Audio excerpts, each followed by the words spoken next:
Rolling. All right, and we're on. What's up, man? How are you doing today, Jace? I'm excited. I am pumped. This is awesome. I mean, we've talked about doing something like this, and then to go from the idea of a stage, and then so quickly to be shooting things and testing things, to now we're actually sitting here shooting our absolute pilot, our debut. Our pilot episode of the Harv and Jace show. Yeah. We're gonna get it in, and we're gonna get some good topics going and some good conversation happening with a lot of good people. Right, and we did some test shooting. With some great guests that we're going to feature later as later on. But we were originally planning on doing this for seasons, you know, like film does, you know, like like episodes, season 1, season 2. Yeah, exactly. But then now we've evolved into thinking, let's do this every Thursday from now on. You know what I mean? Yeah, and then see where it goes from there. Last Thursday was very productive. Yeah. So this Thursday we'll get what we got to get done, and I think next Thursday will be even better than the last Thursday. Yeah, exactly. I was thinking the people we were talking to. I was thinking, dang man, there's so much things to be to get through and discuss, because I even get the conversation going because. From an Indigenous perspective, from a media standpoint even, we don't really get the Indigenous perspective too much. So it's so nice to be sitting here with Harv, who I've known since we were playing on my grandpa's pond. You live right next door to my grandpa, Ross Paulus.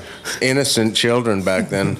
I don't know about innocent. Somewhat innocent, yeah. This is the res. We were allowed to do as we pleased until the lights came on, you know. Yeah, it was good times, and we still have good times. Like for me, Six Nations is always like home, right? And no matter where I went, like I had to live. I started out very early. When I was 11 years old, my mother, Arlene, took me to Toronto. Because I was singing around the house, doing things like that nature, and there really wasn't that kind of like programming available on Six Nations when we were growing up. Right. And so I started out very early in Toronto, and then I got to move around a little bit, you know, like Nashville here and there, and Hamilton, and I spent a little bit of time in Brantford when, you know, growing up, we had to move to Brantford for a bit. But those are all those places when I come home, like even for the powwow when I lived away, you know, like there's just something about when you step back here, you can kind of like breathe, you know, and relax a little bit. You know, would you agree? Yeah, I know. Like the nature of it, the air, the people. I know exactly what you mean. Like I travel not a lot, but I used to be a lot, I guess. But I know every time I'd get home, it's always good to be home. Yeah. So like speaking of that, when I was 11, just some news. Like the person that helped me develop any kind of confidence in music, my first real music mentor in my life, when I first got to Toronto, I went to audition for a theater production called Rainbow World, which was written by Salome Bey, who's highly regarded as Canada's Queen of Jazz, right? Right. And so I was in that production, and I got to actually stay with Salome and her husband Howard and her family in Toronto for probably 4 summers, right? Where I'd get done school here, and then I'd go to Toronto, and my mom couldn't drive me back and forth, right? Because we have 7 kids, and we're living in a trailer. Our house burnt down, and there's not that much money, and so she was trying to drive me like rehearsals, and you got to rehearse all the time and do shows and constantly doing things. So my mom just said eventually, "Oh, I got to take Jace out," right? And Salome was like, "No, that ain't happening," right? And she invited me to stay with her. Nice. And very, very solid move on her part. Right, and there's 40 kids in that production, so like the fact that she recognized that there was an Indigenous person there, I think that's what she was really like loving that, because she would always talk to me about my heritage and culture, and she was always asking me to translate like some of her songs and stuff from that production, right? And but we received some sad news a few weeks ago. Salome, who she passed away at 86. Oh, my condolences. Yeah, and left a legacy of music, a legacy of love, a legacy of unity. her family legacy with her daughters continues. Sate, who's an amazing artist, Tuku, and Marcus Matthews. So yeah, our condolences go out to Salome and all the people in the music world that are mourning her right now. Yeah, it's a terrible loss for the music world.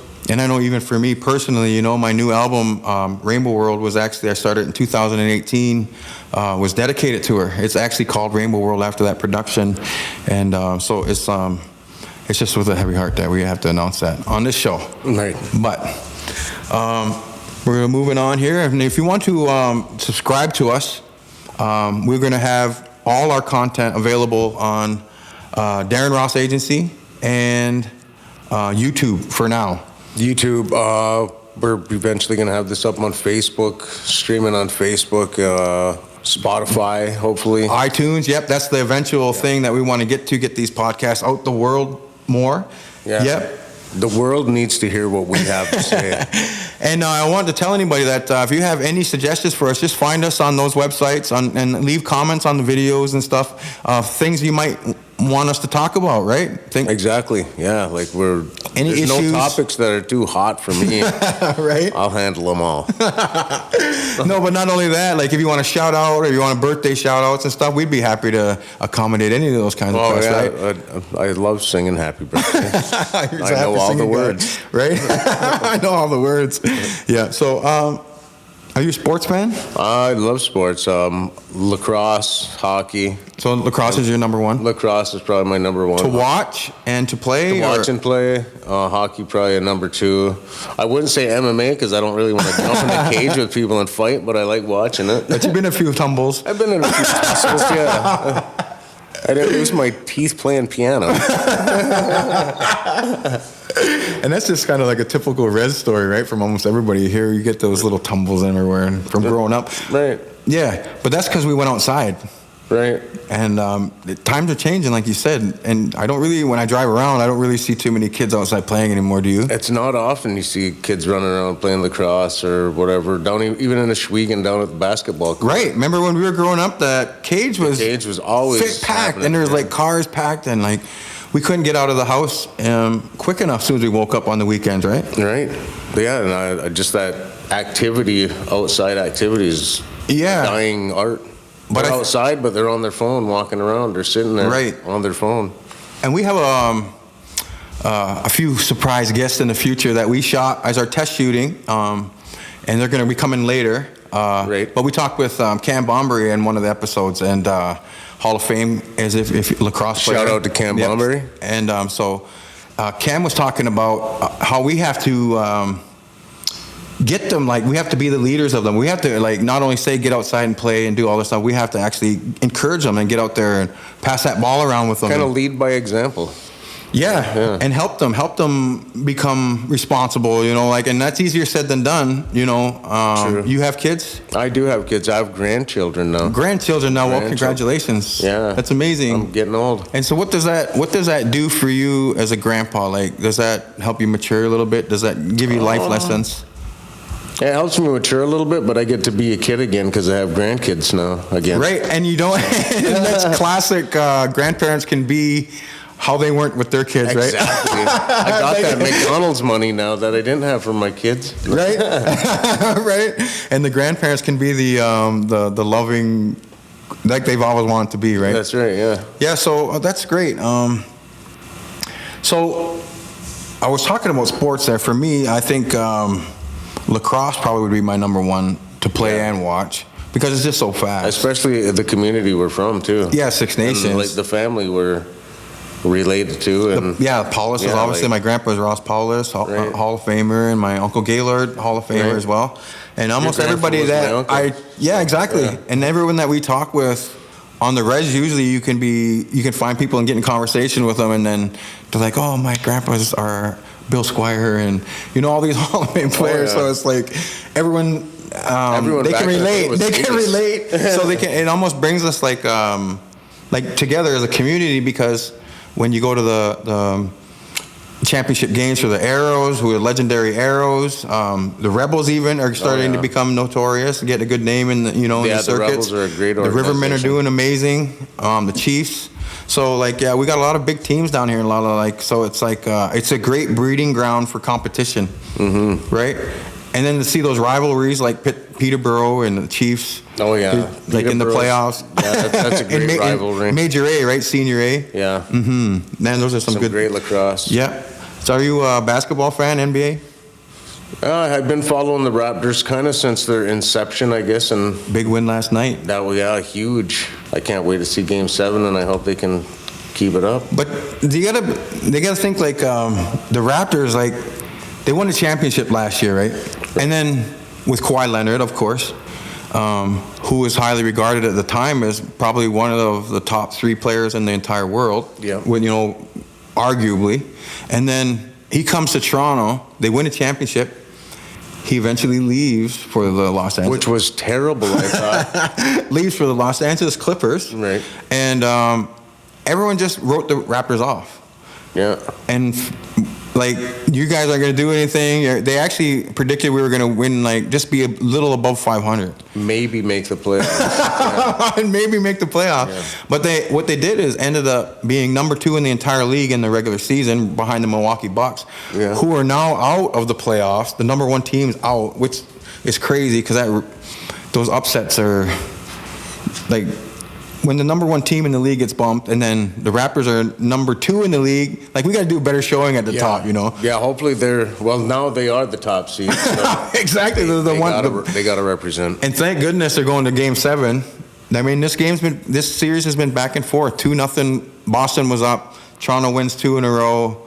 Boston kicks their butt in Game 5. Toronto fights tooth and nail in Game 6. Double overtime. Yeah. Has there been like any players that stood out in this series? Lowry. Like I've always been a big Kyle Lowry fan.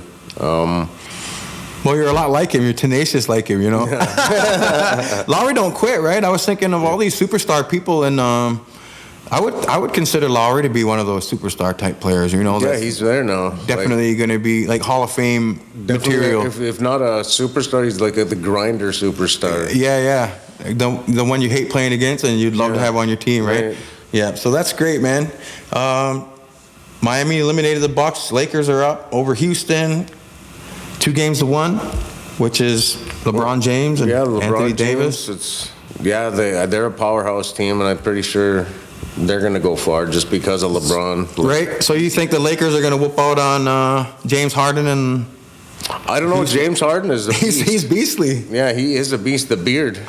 Triple-double almost every night. Yeah. So like averages a triple-double most nights. And he's due for some recognition. So, right. And LeBron. But LeBron is like LeBron.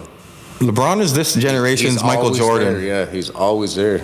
Or Kobe Bryant after Michael, right? Right. And then we got the notorious Kawhi Leonard with the Clippers now with up 3-1. They won last night over Denver, so it looks like they're going to be moving to the West Final. Kawhi's an awesome player, but they got Paul George. Who's hurt a lot. Yeah. Other than that, like, I don't know. Kawhi can carry a team. So you think Lakers, Clippers, who do you think? I'm going to go with Lakers over the Clippers. Oh, nice. So what do you got, the Raptors or Boston in Game 7? I'm going to go loyalty with the Raptors. You got to go Raptors, right? Give them any kind of voodoo or whatever you can, like good luck, right? Ooh, because there's maybe the Rattler. Shaw. Yeah. If you get the Rattle, that's the good luck time, right? Yeah. We didn't do our Harv and Jace show with the Rattle. Yeah, it's supposed to be like a reminiscent of the Wayne's World theme song. The Harv and Jace show. The Harv and Jace show. We got to remember to do that, man. Yeah. We got to promote ourselves a little bit. This is our first time doing this kind of stuff, so we're learning on the fly. This is totally out of my element. But what's not out of your element? What's not out of your element is us sitting around chopping up like this, right? Having fun, right? It's things we've been doing our whole life, right? Yeah. And then we got the chance to be in music together with TruRez Crew and do some cool things. And then I carried on with my music career like solo where I am now, and you carried on with family life and working life and all that stuff that comes with this stuff. And so that's great. It's great that we're finally doing this because, like I said, I love hearing Indigenous stories. Yeah, we've got a lot of stories. Yeah, and then the guests that we can get on here and then further talk about all these things that we're interested in. Like, I'm really interested in, like, the first Indigenous Supreme Court judge, and I'm really interested in talking with people who can shed light on a lot of issues that, like, affect Indigenous people. Yeah, like the land claims issues that which is really huge right now. Our community, yeah. Yeah, I mean, worldly, there's so much things going on. I know that's, but for Indigenous people, if people don't know, we're actually kind of getting close to a state of emergency again, right? With the Landback lane, with them trying to come and take that land back by force, or I wouldn't say land back. And a lot of arrests recently of some of the allies who are going supporters dropping materials off and supporting them, including some media. Two media people. Yeah. Carl Dockstader, who's a well-known Indigenous podcast. I believe it's One Mic, One Spoon, I believe it is. A media organization out there called Azadi now. And they covered Landback Lane, and then one of their reporters was out and about, got pulled over, and then charged again. So two media people. And what's going on out there? What the hell we're in a police state or something?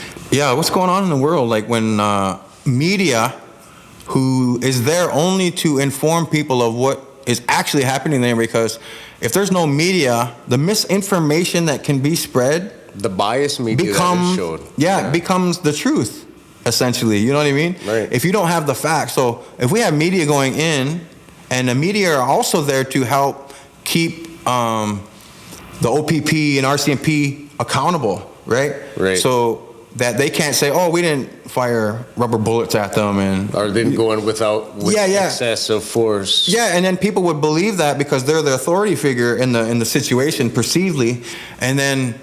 But with those media people there, we can see the video of the shots being fired and people getting dragged through the ground, and you know what I mean, stuff like that. So like, that's accountability. That's exactly what it's supposed to be. And that's what's supposed to happen. That's what the media is there for, I thought.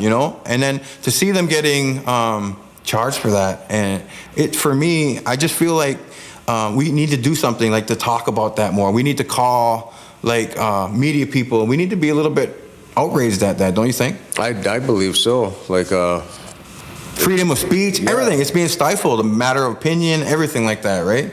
And it kind of makes you I wouldn't say scared, because I don't know any Indigenous person that's really scared of anything. But it makes you think, like, holy moly, we could really, like, they're trying to do some serious things here. Yeah, they're really trying to silence our people and not let the truth get out there, right? Is what it is, and keep the spin, on us, right? Right. That's just shame. I don't think that that stuff should be going on, and you get those 1492 Landback Lane updates every day on Facebook by Syler Williams, who's officially one of the spokespersons there. That's the statements that he puts out. They're a consensus of the Landback land defenders, and I think he's a great leader and a role model for the young, like right now. Like he's I thought that before even this happened. Before this happened, now he's really stepping up and he's really doing well as a leader. Right, and putting his family life on the line, putting his pretty much his whole life into the public eye, like, to be scrutinized. Right, and that's what comes being part of any kind of movement or revolution. You would know, you ran for council of Six Nations, right? You ran for... I ran for the Grand Poobah. The Grand Poobah. Which would have been essentially the elected chief, man council chief, yeah. Yeah, exactly. And so you know all about that stuff. Yeah, it's really a messed up game, but it is a game in the end.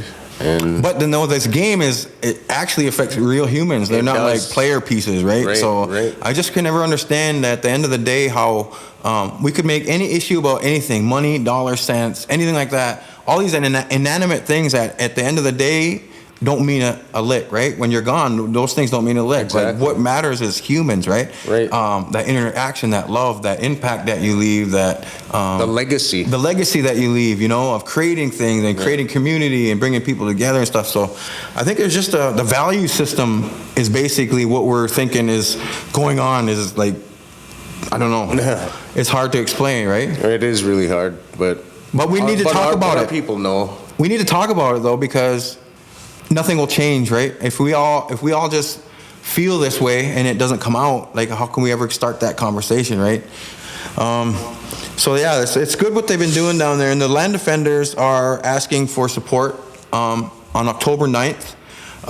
They are going to, that's their next court date. Mm-hmm. So I just want to mention that they are calling for a National Day of Action on October 9th to make your voice heard, and saying, you know, because they're going up to fight the injunctions and stuff that they're imposing on the Landback defenders, right? And they're suing Syler for $20 million.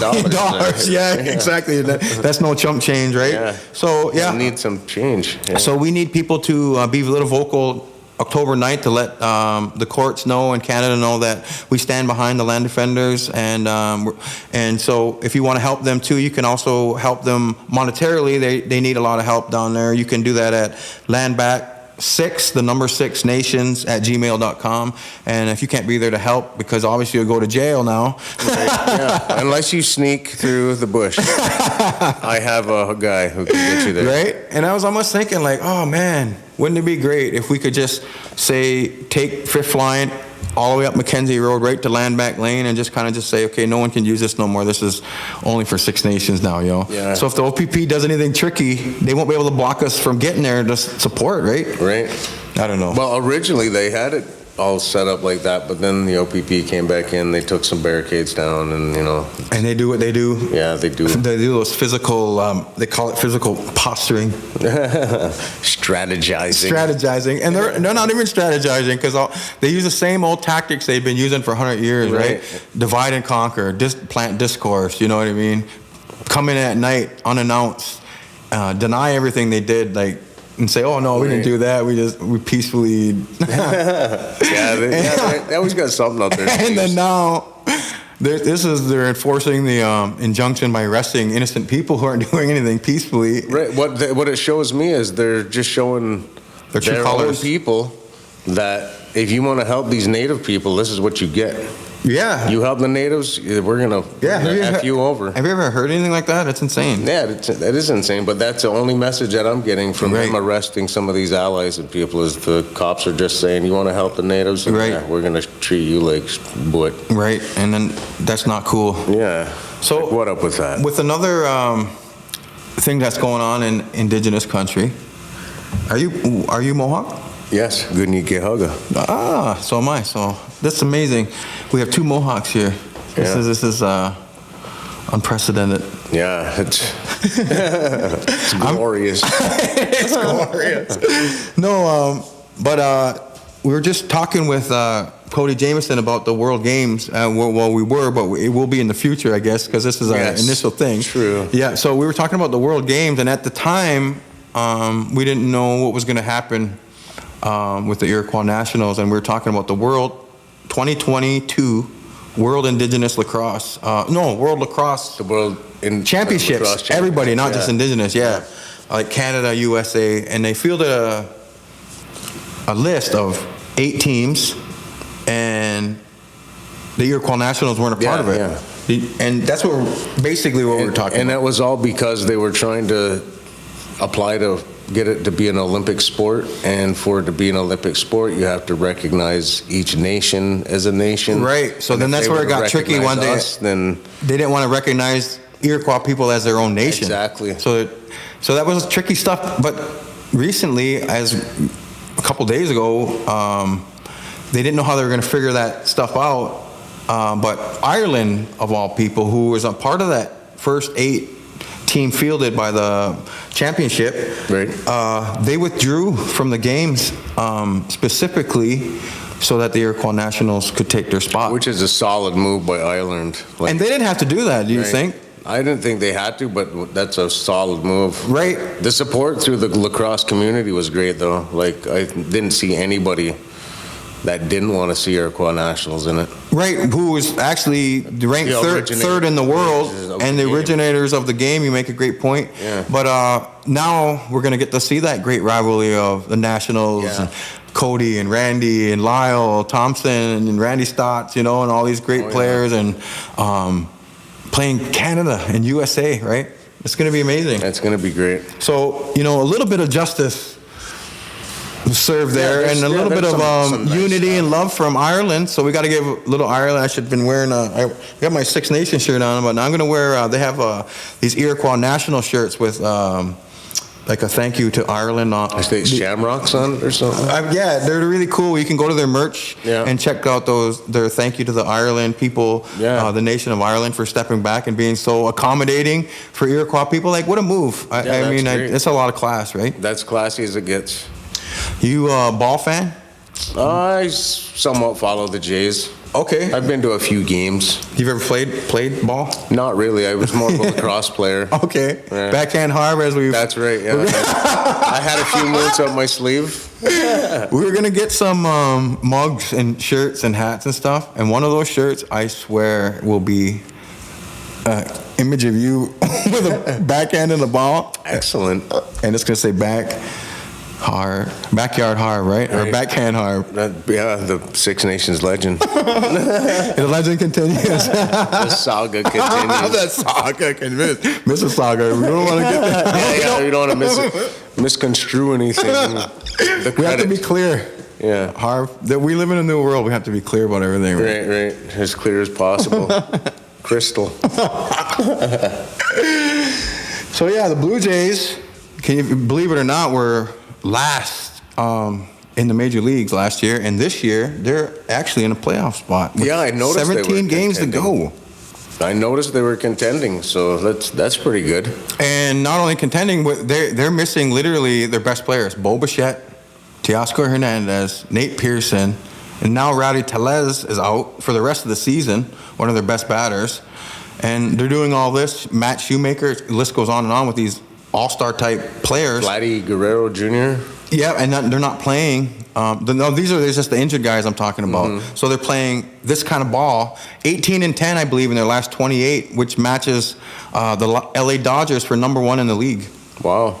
Yeah, I knew they were doing decent, but I haven't been following it too much since the pandemic era of sports. So we need to be telling people now, and you need to start focusing on the Jays a little bit. Yeah. I mean, the Raptors is cool too. Game 7 coming up Friday at 9 p.m. for the Raptors, and then the Jays slowly making their way towards the playoffs, which would be a cool thing. Like the Batista bat flip, I was totally entrenched into that right? playoff. That's still legendary, lore now, right? Yeah. And people do it I just seen Aaron Hicks do it the other day in a meaningless game and did a bat flip after a home run. I'm thinking, it's just like... Well, that bat flip meant something, you know? And it was the first one. Yeah. There's nothing better than being the originator of something. You know, imitation's good and all that, right? Yeah, he had some sass in it. I dug that. Sass, and that was one of your legendary AKAs as well, was it not? Of my monikers, yeah. Right. Sweet Daddy Sass. That's right. Likes the girl with the beep, beep. That beep, yeah. We're trying to go clean here. Yeah. If you're a TruRez fan, though, you finish those lyrics, I know it. We had some good times. I remember... the show TruRez Crew, we went to this museum or something. They had TruRez Crew do this thing at I don't know where this museum was. I have no clue. Maybe Ottawa? Yeah, it might have been Ottawa. It might have been INAC in Ottawa. It might have been anything like that, right? But they had this massive Indigenous festival for all these youth, and they had us come. And I don't know what happened, but I don't know. I'm usually on time. I try to be professional, right? Mm-hmm. But TruRez Crew was supposed to go on a certain time, maybe 2 o'clock, we'll say, just for sake of anything. And then I got there right at 2, right? And so I'm running to the stage, and you guys are on the stage already. And the song just started, the one I'm in, too, the song that I'm supposed to be doing the hook, right? And then I'm coming down. I don't know if you remember this or not. I'm on the elevator coming down. The stage is right there, right? I'm coming down the elevator. And those guys see me, you know, and I get to the stage just in time because you guys did your verses and openings, and I got there just in time to grab that mic and start doing my hook. And everyone there was like, they thought we planned that. They were like, well, it kind of was magical. It was magical. They're like, oh, you guys planned that, right? And I was like, yeah, of course we did, right? That's perfect timing, right? I was never professional in our younger days. Never. What did you just go with flow and just go with the flow. I was trying to like live the rock and roll lifestyle. And it was a lot of it. Remember the show we opened for Little Flip? Oh, yeah. Those kinds of shows are distracting because there's like a 4, 6, 7 hour pre-party in the dressing room before the show. Right. And by then, no one's even... By the show time, no one can barely even stand up. Do you remember that show? I do remember. At Civic Center in Brantford? Yeah. It was a big show. It was number one song at the time we were opening up for Sunshine or whatever. Yeah, it was the number one song at the time, and we were open for him. But yeah, those are some good times, man. Yeah. And I just hope people appreciate that kind of music, you know, because I put up on Reverb Nation my JayCruise stuff, because I was known at the time as JayCruise, right? And so I put up the ones that I was in on Reverb Nation. So I don't know if it was 6, 7, 8 songs I was on with TruRez during those years. But they're all up on Reverb Nation now. If you go search JayCruise, you can find those songs that I was featured on. But I'm sure you can find TruRez Crew. Yeah, I know we got some stuff on iTunes. iTunes, yeah, that you can go download right now if you want. Some YouTube. Yeah, support that stuff, man. I mean, that's what I like about this. Like, we're this Indigenous perspective type thing. This show, it feels like it's so important to me because I've always believed that we have the power ourselves. Like, we don't need Sony records or, you know what I mean? These saviors or whatever, or these people to come, these kind of companies to come in and take us to the promised land, per se. You know what I'm saying? I feel like we have 4 million, 5 million Indigenous people across North America, and then how many across the world? If we all supported, like, say, Crystal Shawanda, you know what I mean? Right. Or Derek Miller, or anyone, Tanya Tagaq, or Snotty Nose Res Kids, Gary Farmer. Yeah. He would have an Oscar by now. 100%. Yeah. And that support starts with us. Like, say, for instance, Crystal releases a single, Crystal Shawanda, who's one of the biggest, she's actually the biggest all-time Billboard, she's had the biggest hit for a female Indigenous artist in the history of music. Mm-hmm. She was number 16. I think her album was number 16 in the whole world. Billboard. On Billboard in the whole world at the time. That's some big stuff. That's 15 steps from number one in the whole world, with country music too. Like, oh my God. So Crystal's been there. But I feel like if she released a single and imagine, and then Derek and all our big stars, Buffy and Tribe Called Red, and they release these singles, and all 4.5 million of us download it, stream it, share it. These artists would have 4 million, 12 million views, 12 million shares, 12 million singles sold, 40 million single, you know what I mean? Yeah. And they'd be a number one on the charts without Sony or anything. They'd be like Crystal Shawanda independent, Derek Miller independent, Jace Martin independent, Logan Stott's independent, all these artists. If COVID showed us anything, it's that it's a new world upon us, It is a new world, and we should strive to be the best. Yeah, and we should strive to support each other more in the future, you know, because... lift each other up instead of pulling each other down. Because I think, like, we're going to need it. Like, if this COVID stuff could shut down the world like that, and people are fighting over toilet paper, what's going to happen when the lights go out or the power goes out? Right. The heat goes out and the food runs out. It's going to be a scary world. We're going to need each other, you know. So I really think we should start that now, you know, before it's too late. The unity. We need to create unity. Back to the sharing and community raising, helping, and which was essentially like our morals before contact, right? Pre-contact, 1492, right? Right. Well, even back in the day, I heard there was a lot more unity, you know, like somebody would go down the road and this guy grows corn, this guy grows potatoes, so, you know, and everybody gets together. And this guy doesn't have food, so they just bring him food, and then he helps them build their shed or barn or whatever, shelters or whatever, Everybody just looked out for one another back in the day. Exactly. Now, we lost that over the years. Mm-hmm. Well, then it could also, like, help steer the kids, too, but nowadays, if you say anything to anyone's kids, you could get pummeled. Yeah, you really got to watch it. It's a different world. But like I said, COVID is teaching us that whatever happens from this point on is going to be literally new territory, like unprecedented stuff. Because we've never had that kind of pandemic where we come out of our generation, anyways. Like, I guess they had the pandemic where they were wearing masks and stuff back in the 40s and stuff like that. Spanish flu, exactly, and they went through it a little bit, but not to the scale that we're seeing it now. Yeah. But I'm kind of like, are you excited or for the future after COVID? I can't wait for after COVID. And what does after COVID mean to you? After COVID just means less precautions and stipulations, I guess. Like, I hate wearing the mask, but in order to go to the grocery store or walk into the mall and you got to wear it, I'll do what I got to do. Right. But I'm not a fan of the mask wearing. The only reason I'm not is because I forget it every time. Yeah. Right? I stick it right on my steering wheel. Right. So it's right. Does it remind right you? There, yeah. I have it right on my rearview mirror, and it dangles there. Yeah. I notice it the whole ride. I always forget it. Get to the door of the store, and I'm like, oh, my mask. It's one of the 2020 new privileged problems, I guess. Yeah, I guess, yeah. Yeah, just the mask thing I'm not a fan of. Right. The mask or, like, social distancing, I can We've been doing that. We've been doing that. Natives have figured that out for a while, right? Yeah, I can handle Keep your distance. We've always had good elbow room wherever we were. Stay out of the bubble. Stay out of the bubble. Oh, man, that's amazing.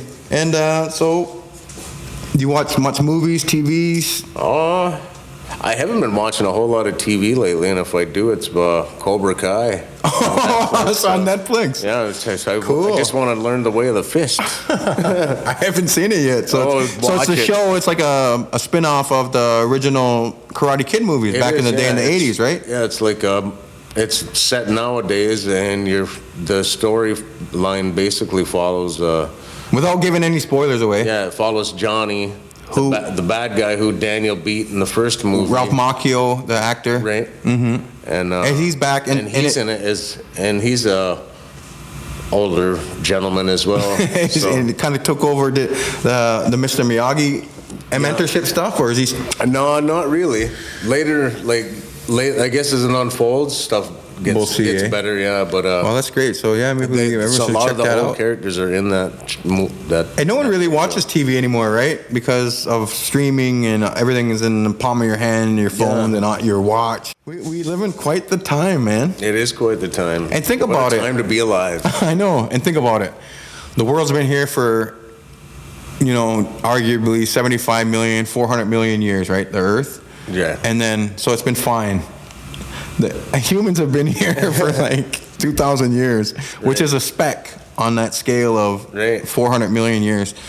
And then on top of that 2,000 years, we've only been in the technological age for 100 years or so.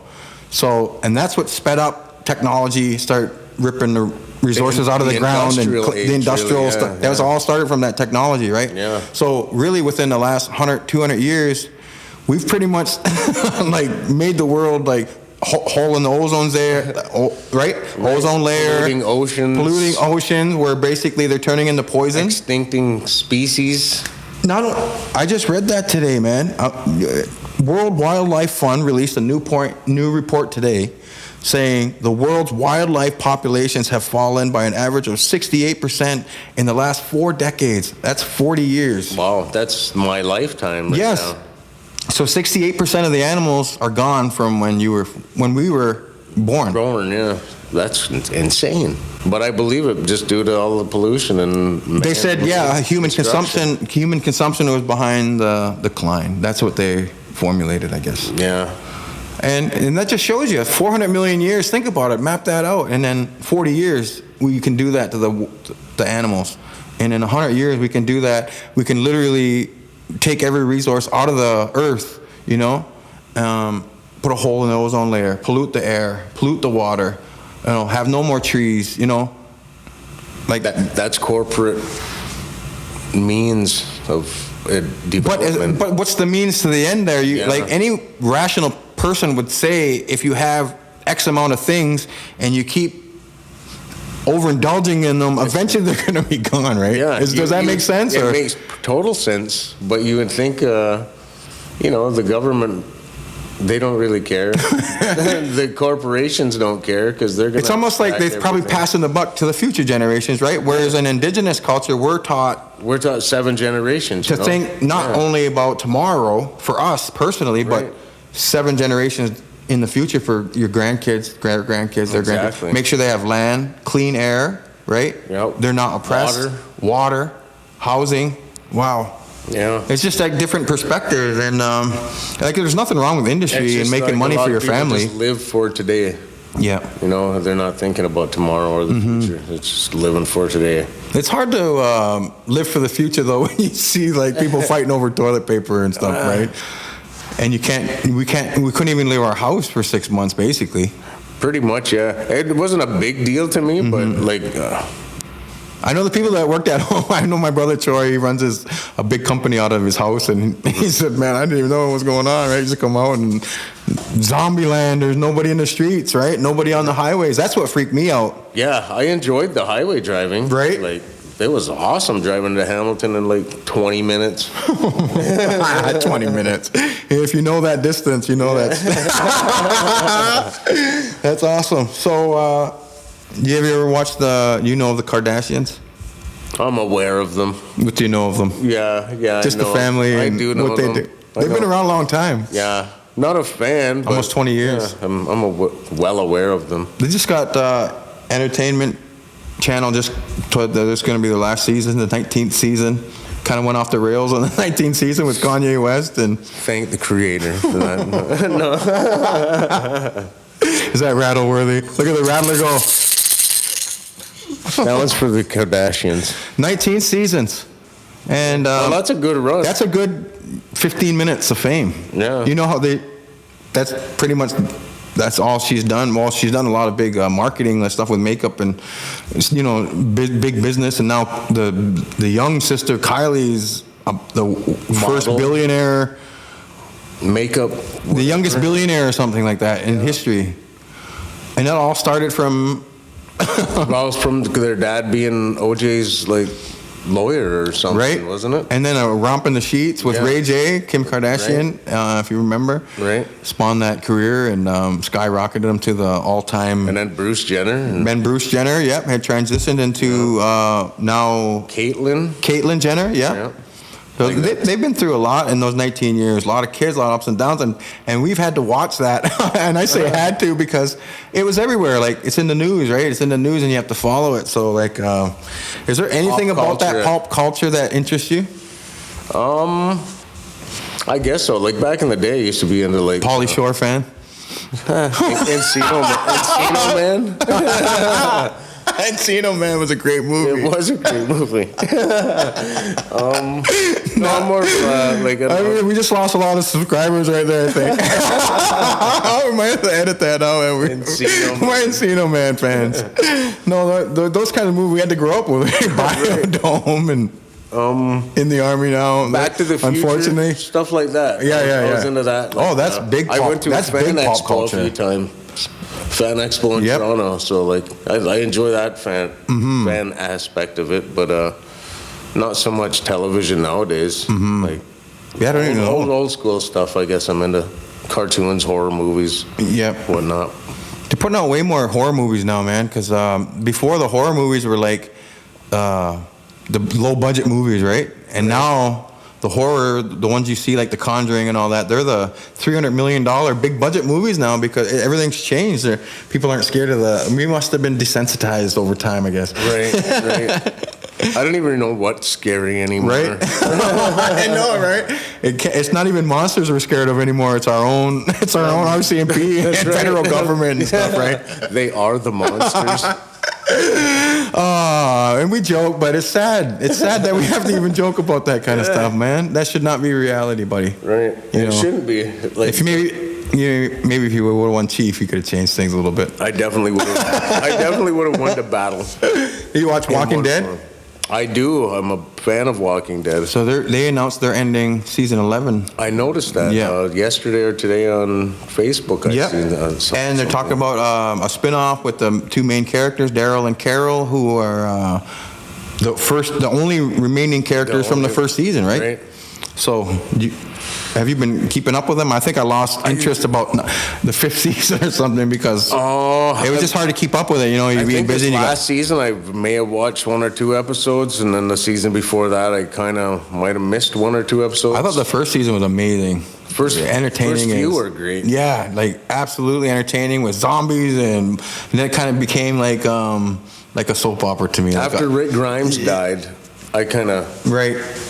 Who was the main character? Absolute main, yeah. Andrew Lincoln, right? Yeah, amazing actor. Yeah, after he went off. Well, I guess he's going to come back at some point, apparently. Oh, really? In the storyline, but once he left the show, it's like kind of lost interest. Right. And this was cool. The Oscars, the Oscars, the big awards gala that they celebrate Hollywood's movies and actors. They announced an inclusion requirement for this year, which is saying basically a percentage of all movies, like production, staff, etc., must be filled by people of color, women, people with disabilities, or people from the LGBTQ plus community. Right. What do you think of that? I think that's great because everybody needs to be represented, especially in Hollywood, because if you look at a lot of the older movies, it's mostly white people. And the world, men too, specifically. It's not, the world's not consisted of white men. Right. In every situation, even if it's a Mexican, if it's in Mexico or if it's in China, they even have like indigenous roles that are white men by a white guy. What the? And they're still doing that, right? Yeah. They're still doing that, and it's so nice that finally. There's just a little bit of people just slowly starting to wake up a little bit to that reality, right? Right. It's like people are awakening slowly but surely. Right. Did you ever feel represented by Hollywood in any movies or film and stuff that you've seen growing up? That's a no. That was the longest space we've ever had on this show. Dance Me Outside, maybe. Right. A Jim Jarmusch film. The film Dance Me Outside. Yes, of course. The classic Indigenous. Has nothing but Indigenous. Adam Beach. Yeah, I relate it with that. Jennifer Podemsky. Yeah, Ryan Black. Yep. Michael Grey Eyes. Yep. Yeah. All our famed, celebrated Indigenous movie actors, great actors, of course. Yeah, Adam Beach has an amazing career. Adam Beach, he's a cool guy. Some amazing movies with, the legendary movie director Clint Eastwood. Even like the Avengers. Yeah, right. The Suicide Squad. Yeah, that was huge. He was in all the promos. Yeah. He didn't have much screen time, but they did put him in all the promos, so you got to give them credit. Marvel credit for doing that, kind of like featuring their first Indigenous kind of like that's given some representation. Villain, right? He was anti-hero, I would say, right? And in that movie, right? That's awesome.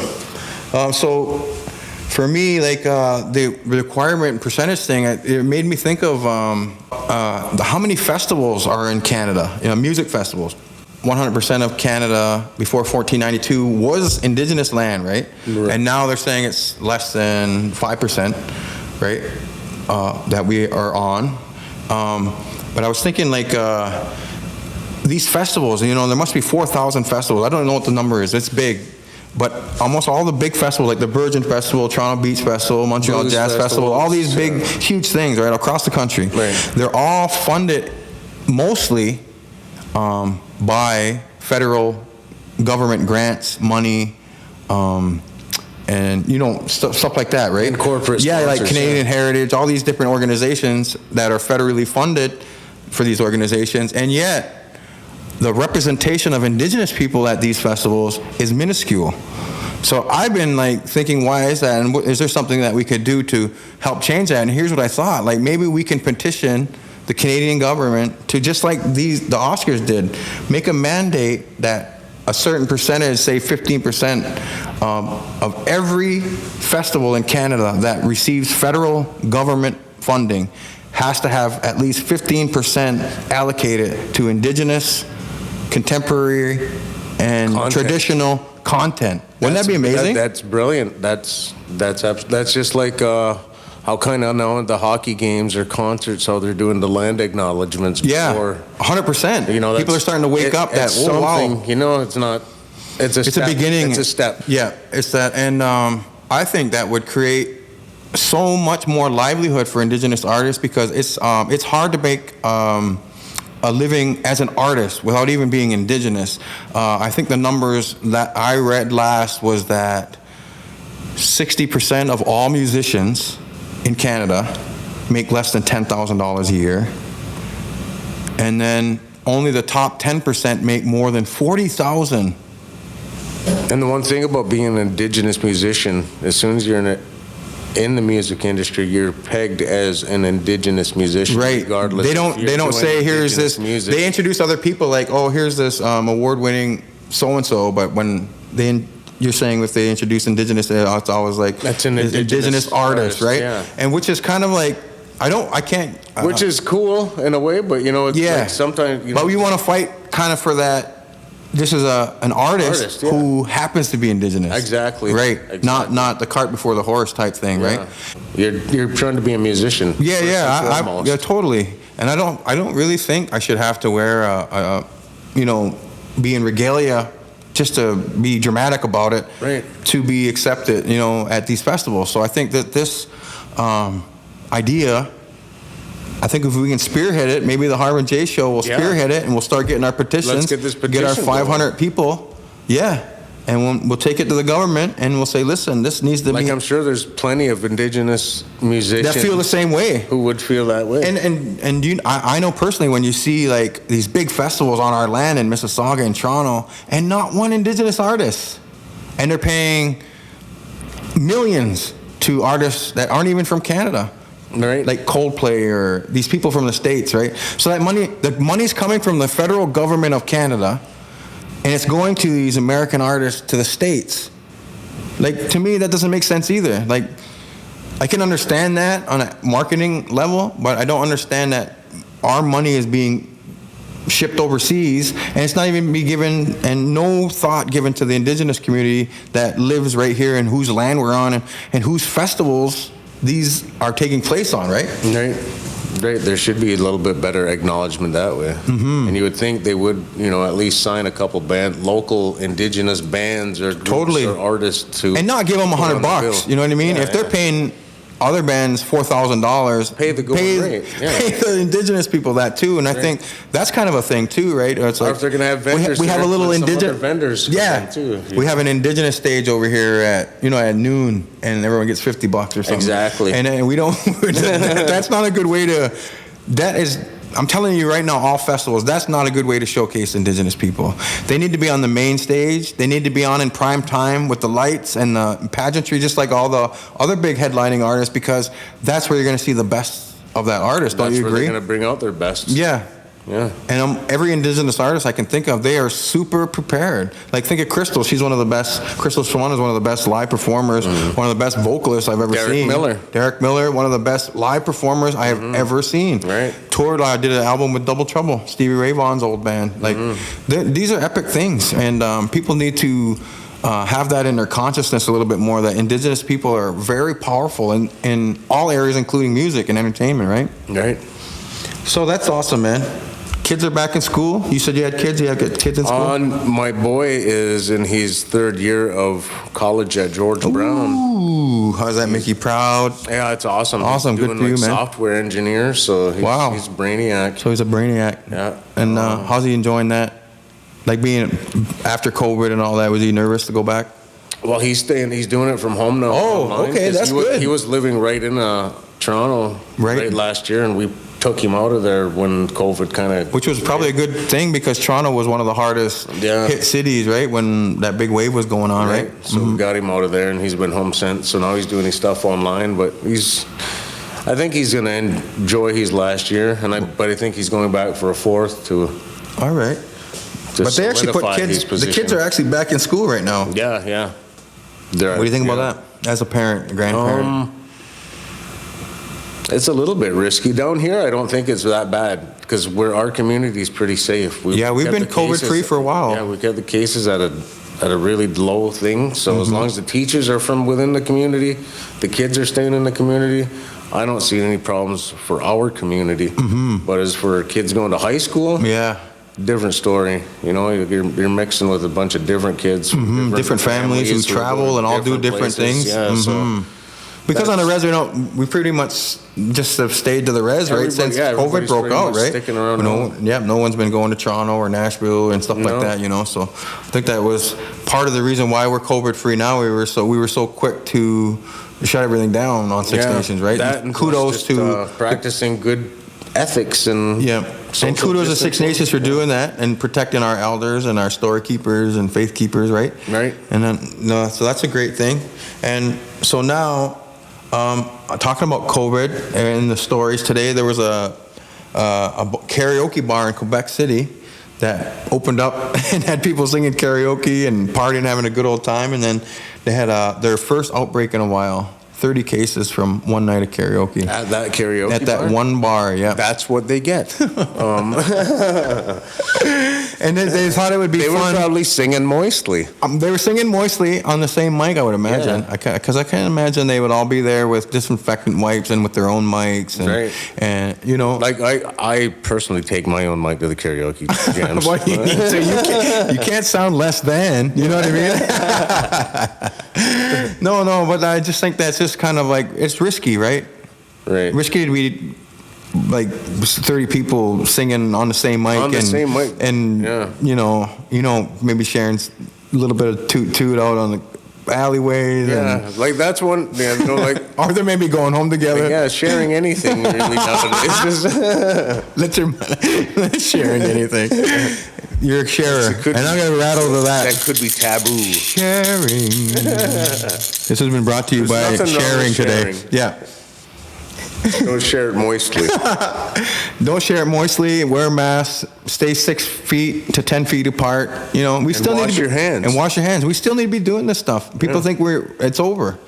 And we're not over. I don't think it's over yet. I think we haven't had a second wave, and we're just knock on wood that it doesn't come to that. I'm thinking this back to school thing will be a big test. Maybe gonna kick in a second wave. But if it didn't, it'd be a good test If it to say doesn't, like it's nothing. great, yeah. No, man, it's just it's Like a I'm scary worried thing. about like Halloween for the kids because Exactly. I'm a big fan of Halloween. Well, I was just talking about this with my family. Like, So- what's that going to look like? Like I love Halloween. I'm waiting for I love the costumes. I love the dances. I love the trick or treating. I love the decorating.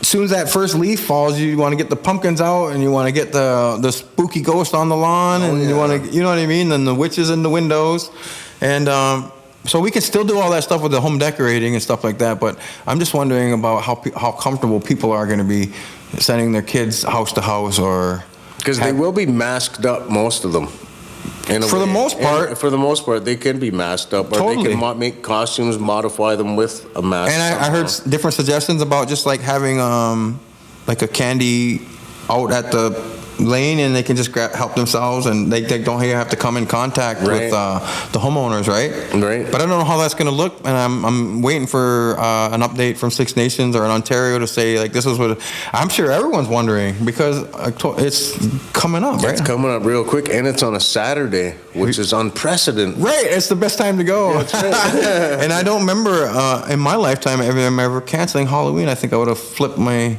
lid if I was a kid, and then get ready for it, and then we can't go. I remember possibly them trying to put Halloween on different days just for it falling on weird days, so they would have it okay. Kids can go on this day instead. Yeah. But never being canceled ever. It's crazy. Well, I just hope they can figure that out too, because I don't even know what the solution is on that. And but I know for a fact that candy's sealed, and people like you said, wear masks, and maybe we could make everyone wear gloves, I guess. Yeah, I maybe disinfect your candy wrapper before you open it. Yeah, I have no idea. Yeah, I don't know how they're going to go about it. Yeah. But it needs to happen. Yeah. Halloween needs to happen. So we need the powers that be to get creative. We'll start the petition for that one as well. So this is the second petition we're going to start. Yeah. To have a safe. Yeah, not only to get Indigenous musicians put on the stage is more, yeah. At these Canadian festivals, but we'd also want to make sure the kids are going to trick or treat at home. That's right. We're advocating not right just now. Indigenous kids, either. All kids. All matter. kids. That's right. And I love that we were advocates for the kids, Harv, and that's what we need them to have fun, because the world has a lot of darkness. We need them to keep that. How do you keep a kid's imagination and hopefulness, that kid spirit, right? Yeah. Like in a world that kind of looks like it's falling apart, and it's burning in Australia, and it's man. like, and then there's two hurricanes, Lorna and something, which is I've never heard of two hurricanes Lightning, becoming like a big, powerful one. Like it's just Merging, a crazy times we're living in right now, man. It's unbelievable. Yeah. 2020, man. So what a year.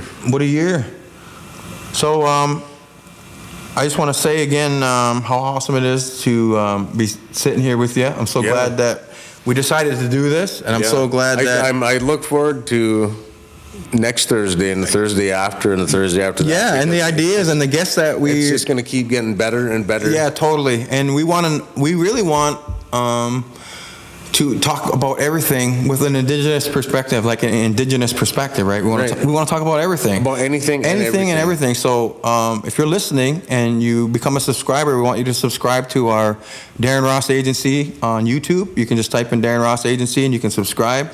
And then you can find us on Facebook, Darren Ross Agency, type it in and join. And you'll have all our content there. And there you would be free to leave us comments about the show, suggestions about guests, for the show, things you want us to talk about, and we can do shout outs, right? We'd be happy to shout out birthdays and anniversaries. Yeah. So this has been great. So I just this is our first one, so we're really happy you guys joined us, and we want you to keep coming back and share it and comment, tell us how we did. And we're going to be trying really hard to get our episodes up on Spotify and iTunes as best as we can. But right now we'll be on Facebook and YouTube. So I think that's good for now. Yeah, I think the world's ready for us. We got you a new host mic since our test shooting. Yes, our test shooting. Just so you wouldn't have mic envy. Yeah, little mic. And Jace had the little rattle. I was going to bring my bigger rattle. I know, and we did not have that today. Next week. So you got that to look forward to. Next episode, stay tuned for the big rattle. Yeah, so man, I just had a great time with you again, man. It was so fun to talk about everything that's going on this week, and I'll see you next week, and we hope you guys join us again next week, and it's going to be great. We got some special guests coming up, Syler Williams in the future from Landback Lane. Derek Miller. Juno winning Derek Miller. Cam Bombery and Cody Jamison. Exactly, so Hall of Fame Cam Bombery and past and present of Lacrosse. Cody Jamison, who is the captain of the Iroquois Nationals, who is going now we found out is going to the 2020 World Championship, so kudos to that. Maybe rattle us out. Harv and Jay Show. Harv and Jay. Donito.